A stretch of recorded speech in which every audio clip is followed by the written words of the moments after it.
A imprensa brasileira foi invadida aí pelas notícias do atentado terrorista que aconteceu na França no início dessa semana.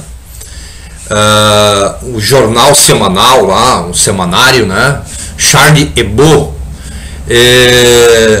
é um semanário aí antiguíssimo, já desde a década de 60 que esse jornal existe, e ele sempre foi ligado à extrema esquerda francesa. Então o Charlie Hebdo é um atentado contra a esquerda.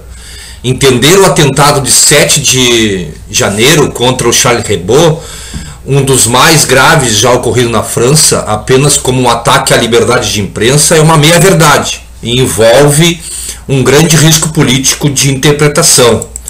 E é o que está sendo feito aí, propagado pela mídia do mundo inteiro, né? É uma réplica, né, que a gente assiste na televisão. Você liga a TV e percebe, né, que isso acontece aí, e essa notícia é dada para o mundo inteiro como sendo um ataque meramente contra a liberdade de expressa. E não é verdade, né? Recapitulando a história, o Charlie Hebdo, cuja redação foi alvo de um atentado terrorista agora no dia 7 de janeiro de 2015, é um veículo de comunicação de extrema esquerda.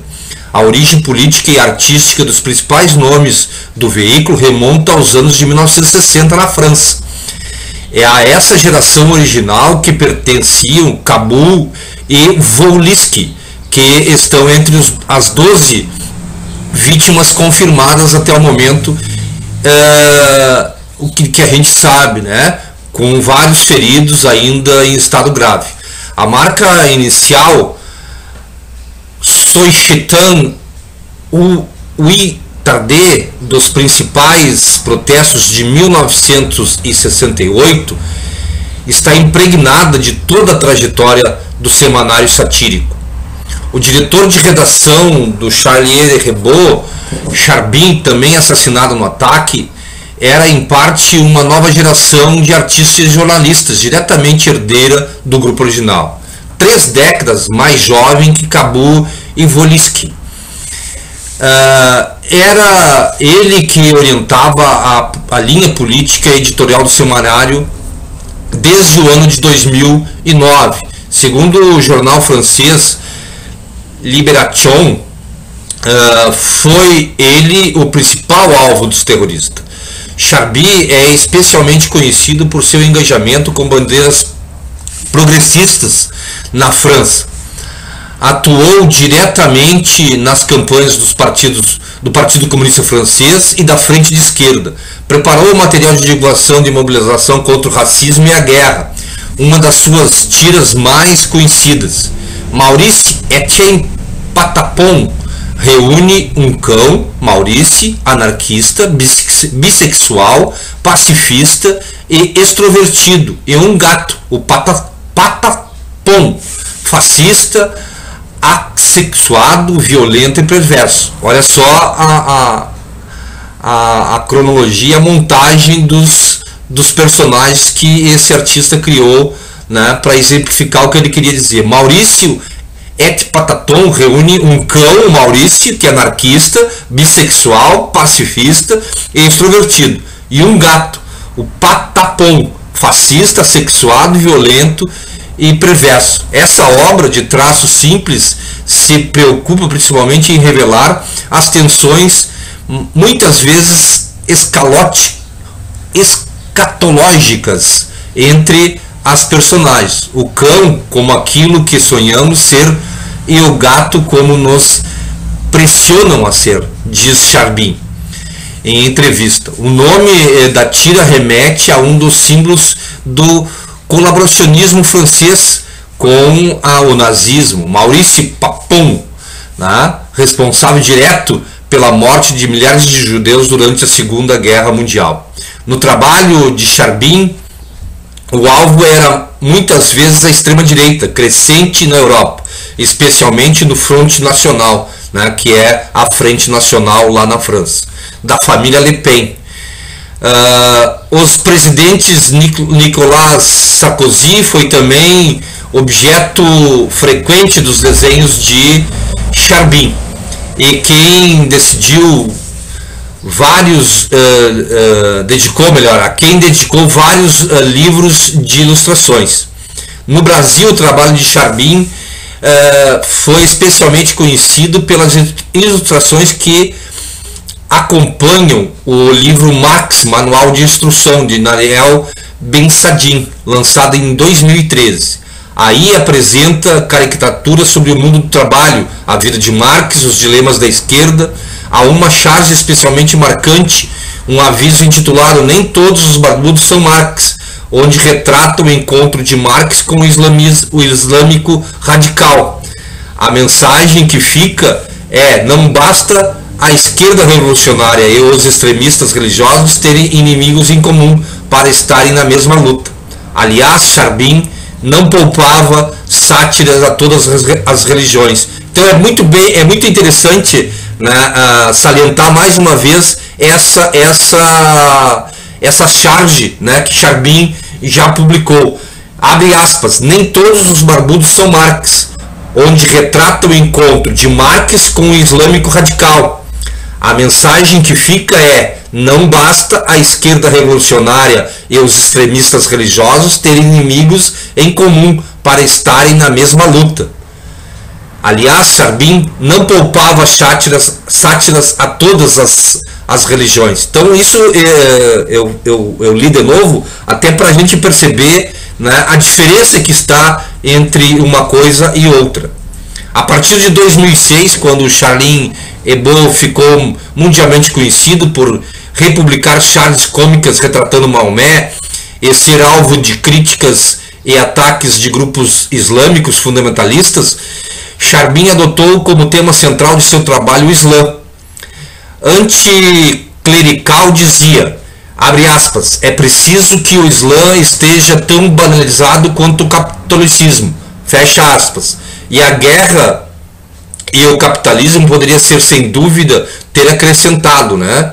Ele poderia ter acrescentado isso, a guerra e o capitalismo, né? Sem dúvida nenhuma, poderia estar acrescentado junto com esse dizer de Charbin.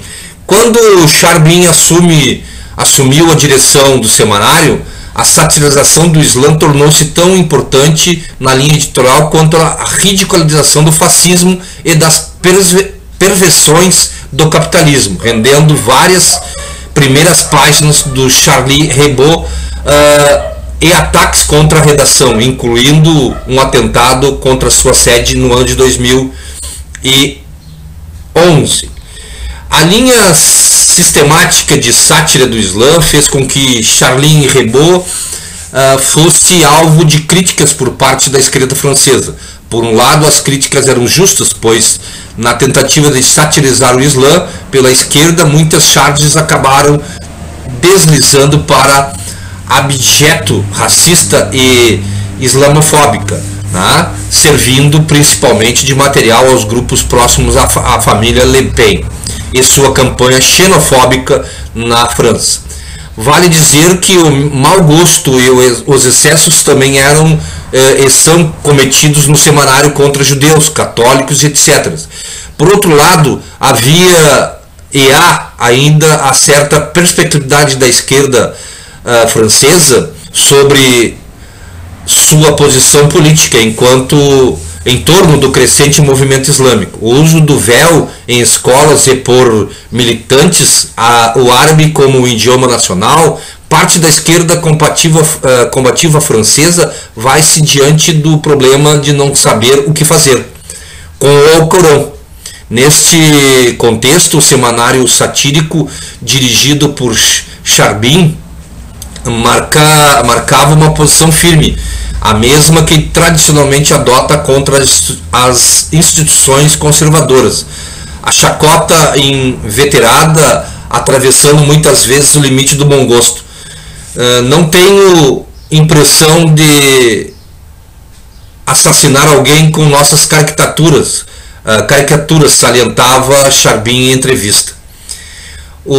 A sátira ao Islã nas páginas de Charbin Hebdo dava-se a partir de uma leitura progressista da rejeição ao conservadorismo clerical, diretamente alinhada à posição tradicionais do semanário contra o sionismo, o fascismo, o imperialismo e o capitalismo. Entender o atentado de 7 de janeiro deste ano, um dos mais graves já ocorridos na França, apenas como um ataque à liberdade de expressão, é uma meia-verdade e envolve um grande risco político de interpretação. A liberdade de expressão de Charbin, Kabul e Volinsky e a equipe do Charbin-Hebdo era um meio para um posicionamento político radicalmente democrático e profundamente progressista, na tradição da extrema-esquerda francesa.